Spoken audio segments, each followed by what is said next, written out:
No one knew from whence Captain Argyle came, but when asked, he told a tall tale about being birthed from the sea herself.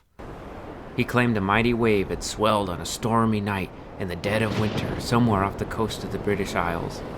After a few ear-piercing rounds of thunder and lightning, one could see a babe making his way up the sands, headed toward his first big score. Argyle's ship, the Salty Clam, boasted one of the most crusty bands of ne'er-do-wells that ever hoisted a flag on these oceans. Since the captain was the most seasoned seaman of the bunch, his crew took on most of their culture from him. Each pirate enjoyed the notoriety that came with sailing on the Clam, and they rarely saw a day short of spoils. These men figured that any way he came about the earth and her seas, Argyle was a man to be honored, and without a doubt, their undisputed leader. This was the way things were until the day the Salty Clam sailed upon a small lifeboat stranded out to sea.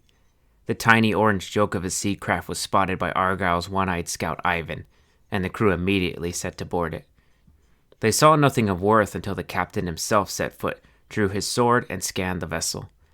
Being a marauder of the wiliest kind, he knew these lifeboats were so small passengers often saw pirates before they were discovered. The potential targets would then hide, in hopes of being shrugged off as a worthless take. Argyle was too savvy for that old trick, so when he saw the loose tarp on the floor of the boat, he lifted it and revealed the booty. One woman. The legend said that Argyle had been stealing from ships since before he knew how to tie an anchor bend, but he had never seen a sight like this one. He was stopped short of any speech as he marveled at her short blonde hair and her big gumball eyes, squinted from the bright sun, one a little more than the other. She was dressed in a sleeveless shirt and legless jeans, revealing a good amount of her smooth, tan skin. However, before he or she could say or do anything, his band boarded the boat, grabbed the resisting prisoner, and carted her off to the brig.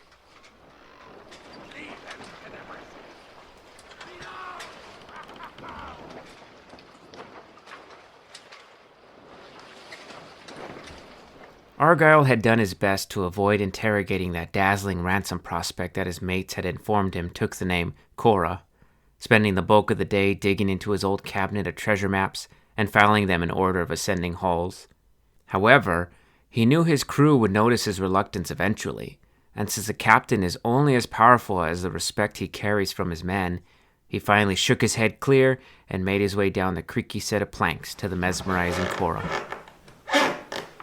Hearing heavy boots pressure the steps, she shouted, "Hello?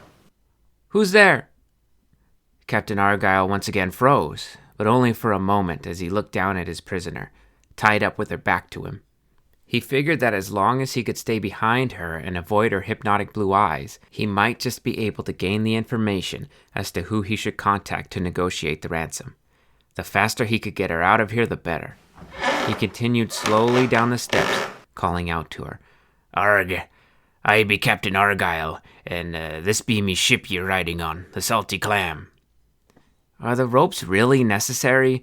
Obviously, I can't run away," the woman responded, clearly unaware of the carnage this band of raiders had carried out on countless ships and their innocent occupants. "That'd be impossible, I'm afraid. You stay tied until we get your ransom." Argyle stopped about 2 steps from the ground, figuring he was close enough. His wandering eyes glued themselves to the back of Cora's pretty blonde head, so sheeny and smooth. He thought himself safe at this angle until she started to wiggle around in an attempt to free herself, rotating just enough to expose the perky sides of her breasts as they jiggled from the movement, hijacking the captain's attention. He had no idea why any of this was. Sure, the captain had not seen many women in his time, but he'd seen enough to know their charms. He might reckon Cora had a few extra cups of charms, but he'd never been one to fall under a siren's spell. In fact, he'd barely even touched the opposite sex. She continued pleading, Please, can you just loosen them a little? Argyle took a moment to collect himself, then slowly approached just close enough to untie the ropes and hope she would stop bouncing. However, even in the depths of this scummy brig, he could smell the rose and her lingering perfume, which again made him start to feel a rush, this time more pronounced in his nether regions. He finished on the last knot, tossed the ropes aside, and began, "There you go, lady. Suit ye better, I hope." The woman was so excited she jumped up and hugged him before he could turn and get away. Her ample bosoms pressed up against his body, and her glorious scent shoved itself right up to his nostrils, but even before he could remove himself, she released. Awkwardly, she put her hand over her mouth. "I hope that was your peg leg, Captain, or has it really been that long since you've seen a woman?" Overcome with embarrassment, Argyle ran upstairs, hands over his genitals, desperately trying to hide the completely involuntary response that she had erected in him. Next morning, Argyle rose early and climbed the crow's nest to find Ivan. "Ahoy there, Ivan. How goes the dawn?" "Clear as a Kilmardinny there, Captain." Argyle settled in for a beat, then began, "Get ye a look at the girl, did ye?" Ivan looked over to his captain, whom he had never known for small talk. "Aye, should fetch a hefty ransom, I'd wager." "She'd be a booty, all right.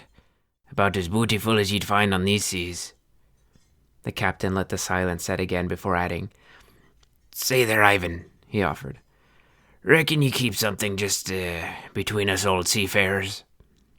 When his underling nodded, he said, "Ye know a pirate's life be a lonely one.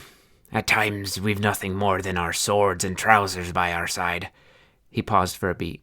"Certainly no women." "Aye," responded the half-blind lookout. Argyle continued, "I've told ye men many times about how I came upon the earth, but, do ye remember how about ye came to these lands?" "You're speaking of me birth, are ye, Captain?" His captain nodded, so he continued, "Well, I was born in Glasgow. Me's father was a cobbler. Me mother saw to me most days." "Mother and father, aye?" the captain interrupted. "Aye, everyone has the two after all." "Do they now?" Argyle's response confused Ivan, who put down his monocular and turned to his captain. "Captain," he began carefully, "I don't mean to question ye, but, do ye know how babes be made?" At this inquisition, Captain Argyle quickly sat up and forced some laughter while he made his way back down the ladder, once more complimenting Ivan on his work as scout as he rapidly descended.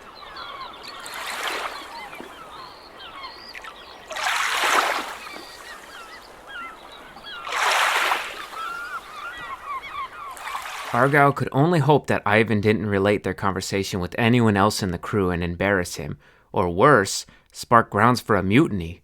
There was no land for miles, and no telling what would happen if any of his crew saw this ignorant side of him.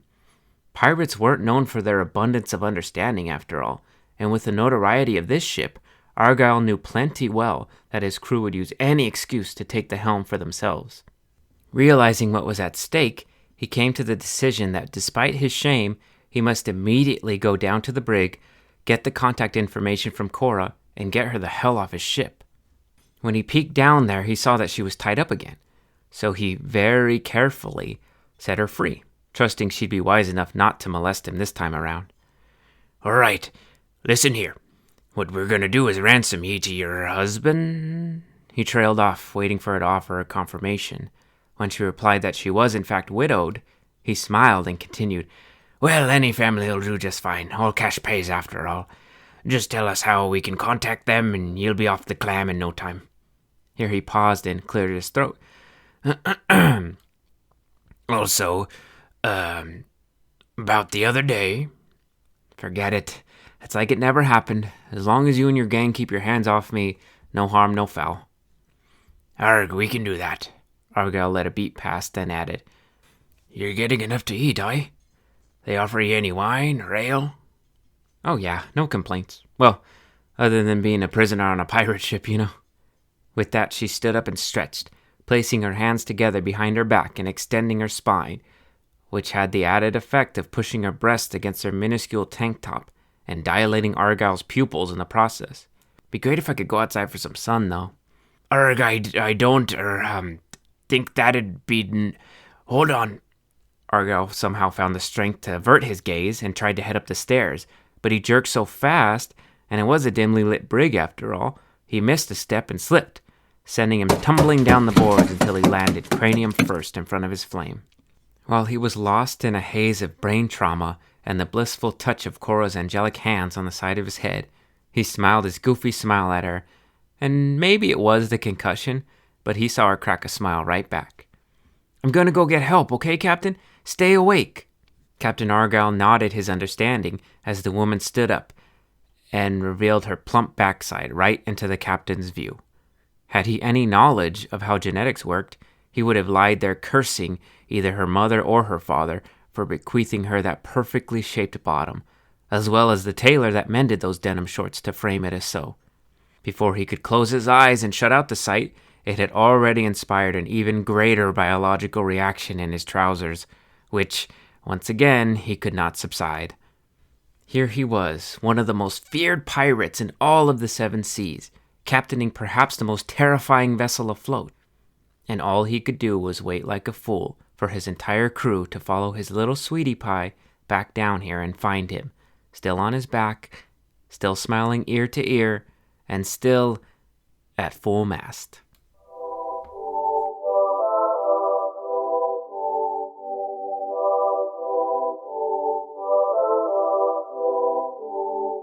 That'd be Booty, written, produced, and performed by me, Josh Ramirez. Remember, you can read these on my Wattpad. You can look at the covers on my Instagram at Company Time.